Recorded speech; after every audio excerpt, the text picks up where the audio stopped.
नमस्कार, मी यामिनी दळवी. बुलेटिन मध्ये तुम्हा सगळ्यांचं स्वागत. आपण बघताय दुपारच्या बातम्या आणि एक मोठी बातमी आहे. सुरुवातीला कॅप्टन भोंदूबाबा खरात याने महिला अत्याचार केल्याचे 100 पेक्षा अधिक व्हिडिओ समोर आलेले आहेत.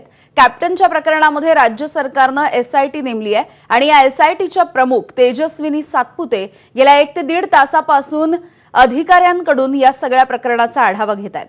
एसआयटी मध्ये नाशिक शहर आणि ग्रामीण या भागामध्ये 12हून अधिक पोलीस अधिकाऱ्यांचा समावेश करण्यात आलाय. आरोपी कॅप्टन अशोक खरातवरती आतापर्यंत अनेक लैंगिक शोषणाचे आरोप करण्यात आले. खरातच्या घरच्यांना झाडाझडतीमध्ये 2 लॅपटॉप, 8 लाख रुपयांची रोकड, पिस्तूल, जिवंत काडतुसं आणि मालमत्तांची कागदपत्र देखील सापडली आहेत. शिर्डी प्रकरणामधील आरोपी नीरज जाधव याने हे व्हिडिओ काढले असा संशय आहे.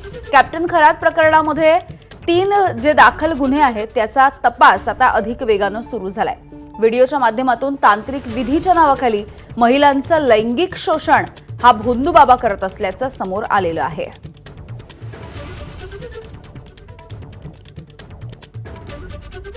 त्यामुळे कॅप्टन खरातचं प्रकरण गेल्या काही दिवसांपासून गाजतं आहे. अनेक राजकीय नेत्यांसोबतचे त्याचे फोटो देखील समोर येत आहेत.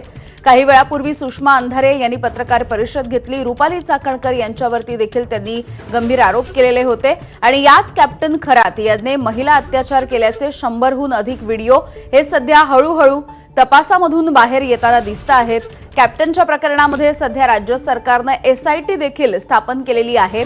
अर्थातच गेल्या काही दिवसांपासून एसआयटीच्या स्थापनेमुळे तपासाला देखील वेग येतोय आणि या एसआयटीच्या प्रमुख असणाऱ्या तेजस्विनी सातपुते या आता चौकशी करतायत. या संदर्भात बोलूयात. आमचे नाशिकचे प्रतिनिधी मुकुल कुलकर्णी आपल्या सोबत आहेत. मुकुल, एक मोठी घडामोड आपण बघतोय की आता तपासाला वेग आलेला आहे. गेल्या 1.5 तासापासून हा तपास अधिक वेगाने होतोय. 100 पेक्षा जास्त व्हिडिओ आता समोर येत आहेत आणि जर बघितलं तर साधारणपणे नाशिक आणि हा जो पट्टा आहे त्या भागामधल्या अधिक महिला या सगळ्या अत्याचाराला बळी पडल्या असं देखील समोर येताना दिसतंय.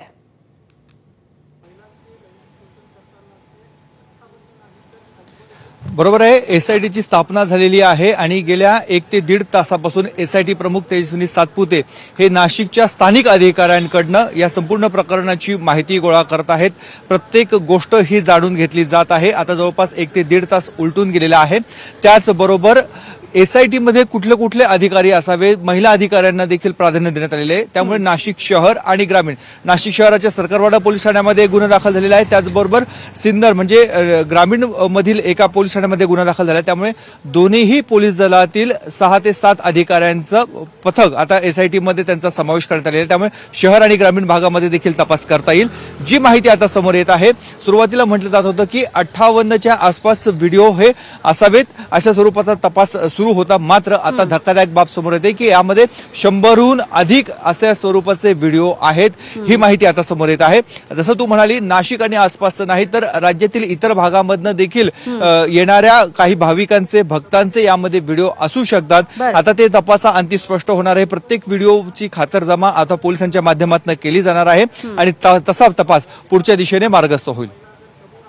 अगदी. याच्यामध्ये आणखी एक गोष्ट म्हणजे ज्या लोकांवरती अशा पद्धतीचे अत्याचार झालेले आहेत, अनेक महिलांना आवाहन देखील केलं जात आहे की त्यांनी आता पुढे यावं. खरातच्या घरी जेव्हा झाडाझडती केली तेव्हा पिस्तूल, जिवंत काडतुसं हे देखील सापडलेलं आहे. आणि एक महत्त्वाची अपडेट याच्यामध्ये येते ती म्हणजे जो शिर्डीच्या प्रकरणातला आरोपी आहे त्याच्याकडे सध्या संशयाची सुई वळवली जाते आहे की त्याने हे सगळे व्हिडिओ चित्रित केले असावेत.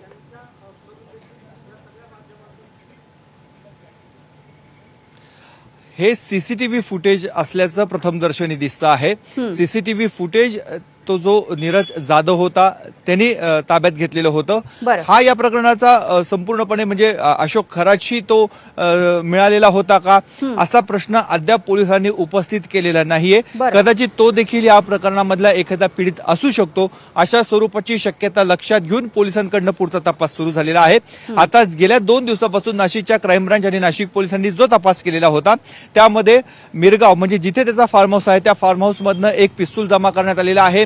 त्याच्या नाशिकच्या घरामधनं 2 लॅपटॉप जमा केलेले आहेत. त्याचबरोबर नाशिकचं घर आणि फार्म हाऊस अशा दोन्ही ठिकाणाहून जवळपास 8 लाख रुपये पोलिसांनी ताब्यात घेतलेले आहेत. ही रोख रक्कम होती.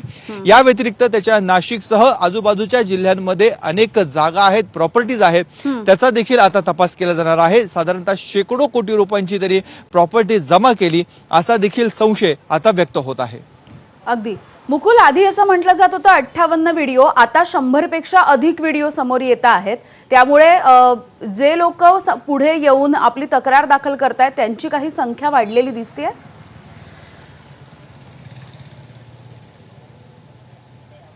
अद्याप कुठल्याही स्वरूपाचा नवीन तक्रारदार समोर आलेला नाहीये. पोलिसांकडनं आवाहन केलं जात आहे. काही संबंधित व्यक्तींशी पोलिसांचा संपर्क देखील सुरू झालेला आहे, परंतु थेट कोणी इथे आलं आणि तक्रार दिली असं अद्याप झालेलं नाहीये. पोलिसांनी जे तक्रारदार आहेत त्यांना आम्ही पोलीस बंदोबस्त देतो, तुम्ही निर्भीडपणे समोर या अशा स्वरूपाचं आवाहन देखील केलेलं आहे. त्यांचं समाधान करण्याचा देखील प्रयत्न केलेला आहे, परंतु कोणी बदनामीच्या भीतीने म्हणा किंवा कोणी इतर कारणाने अद्याप समोर आलेले नाहीये. परंतु आता जी एसआयटी नेमलेली आहे, एसआयटीच्या प्रमुख या महिला अधिकारी आहेत, त्यामुळे महिलांमध्ये विश्वास निर्माण करण्याचा प्रयत्न आता गृह विभाग आणि राज्य सरकारकडनं केला जात आहे. त्यामुळे जास्तीत जास्त महिलांनी पुढे यावं, तक्रार करावी आणि हा जो नराधम आहे, हा जो महिलांचं शोषण करतो आहे त्याच्यावर कठोर कारवाई करण्यासाठी पोलिसांना मदत करावी असं प्रयत्न आता पोलिसांकडनं केला जात आहे. बरं मुकुल, धन्यवाद सविस्तर माहितीसाठी.